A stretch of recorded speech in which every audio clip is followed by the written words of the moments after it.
Hello, my name is Kevin Seguin, and this is my presentation on mass media and popular culture for Sociology 213.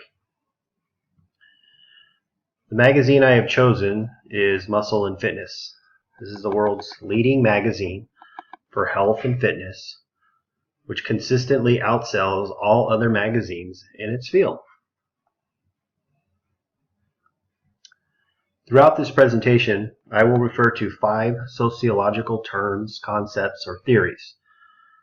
The first of which is culture. Culture is a fundamental element of social life. It shapes and defines who we are. It can be a way of life. It's learned behavior. Culture is shared among members of a group and handed down from generation to generation. Muscle fitness is in the physical culture, which is a health and strength training movement. It began around the turn of the century in Europe and the United States.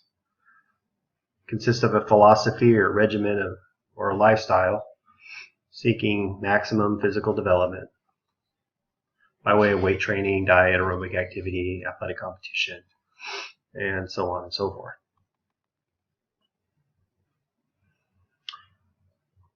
Our modern fitness culture began around the turn of the century and has been seeing several developments and crazes throughout nearly its 120 years, beginning with the strongman of the early 1900s through the gadgets that you'd see in the gyms in the mid-century in the 50s, to the jogging phenomena that was launched in the 70s. Thank you very much, Rocky. Through modern fitness equipment and the modern state-of-the-art high-tech fitness facilities that are all around the country today.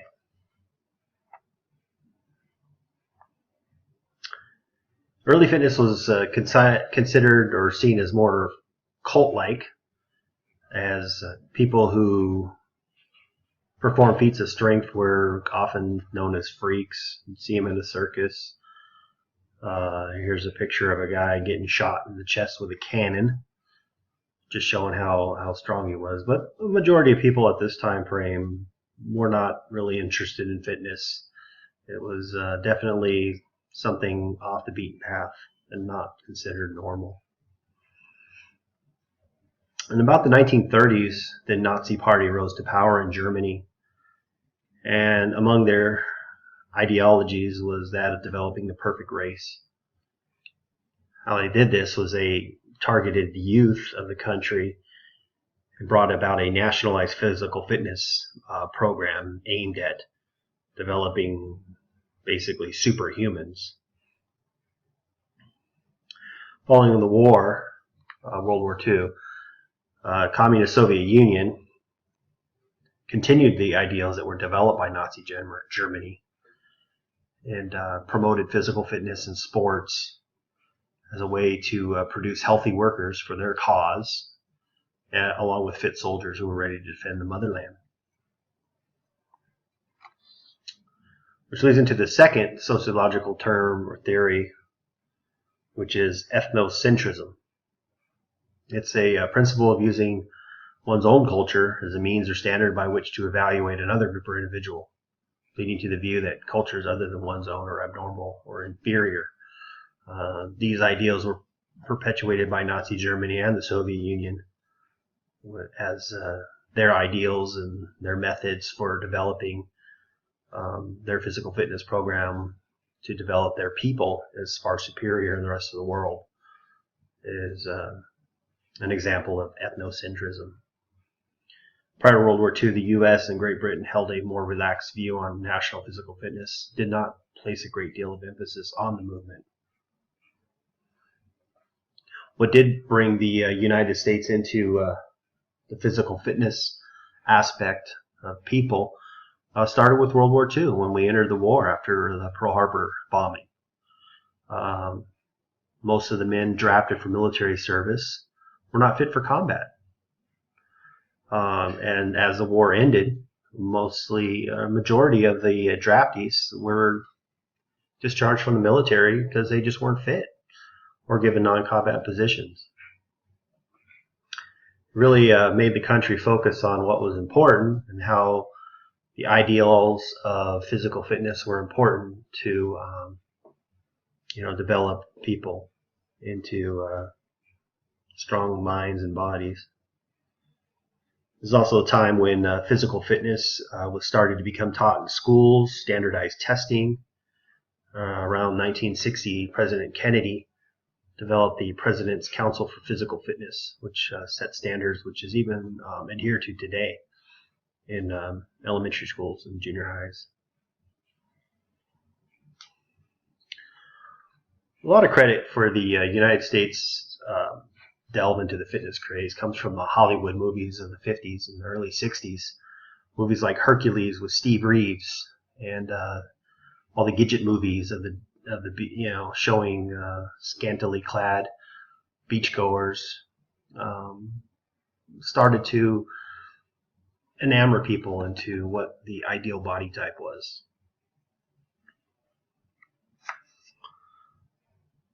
This is a time also when fitness magazines came about. New products, such as this Coppertone ad, which features Annette Funicello from the beach bikini movies, came about. They were capitalizing on the craze that was sweeping across the country and cashing in on newfound riches. The third theory is that of subcultures. What the weightlifting and the fitness craze did was it developed into a subculture, a group of people that were not really interested in doing what normal society at the time was doing. They were more interested in developing their own group. There was some counterculture. There was some group of people that actually made fun of those that were working out. There in the 1960s, Muscle Beach in Venice, California, was a place where people would go and just look at the guys working out on the beach on the sand. And again, they were kind of like freaks. So there was not a whole lot of understanding that went on with this movement. Till about the 1970s, mid-70s, when the modern fitness craze, which is popular today, began. 1976, the film Pumping Iron brought Arnold Schwarzenegger into the world and launched the fitness craze that's continuing today. It's also the advent of Muscle Fitness magazine. Muscle Fitness provides a serious guide to body development, health, and fitness necessary for any sports person training to be competitively successful. It's also seen as an essential guide for a professional trainer who wishes to keep ahead of advances in the rapidly expanding field. Muscle Fitness encourages an active lifestyle and offers a vast range of information from exercise and nutrition to state-of-the-art equipment and sports accessories. Muscle Fitness is a lifestyle magazine for dynamic, active men and women who are passionate about improving their bodies and their health. The magazine's reason for being is to provide the men and women with information they need to get in shape and stay that way. Each issue includes detailed cutting-edge programs on exercise, strength training, nutrition, as well as articles on fitness and performance, psychology, physiology, sports medicine, weight management, and self-image. The companion magazine, which is Muscle Fitness Hers, is geared more toward women who usually have more different fitness goals in mind than men. Most magazines are full of advertisements aimed at a particular demographic. This is undoubtedly the method that this magazine and most magazines actually use to make money. Here's a list of, or a few examples of the advertisements readers will find in Muscle Fitness magazine. Fourth sociological term is the term of American culture and perspective, or culture imperialism. It's the imposition of one's cultural beliefs and practices on another culture through mass media and consumer products. Muscle Fitness is published in more than 20 countries, reaching billions of people worldwide. Here's a few Muscle Fitness magazine covers printed in other languages. The fifth and final sociological term is the looking glass self, that most workouts are done as a form of self-image make yourself look good rather than necessarily than feel good. Why people do work out. The working reasons that work out are obviously proven here. Science is proven. It's backed up by Muscle Fitness. There's a myriad of health benefits associated with the lifestyle.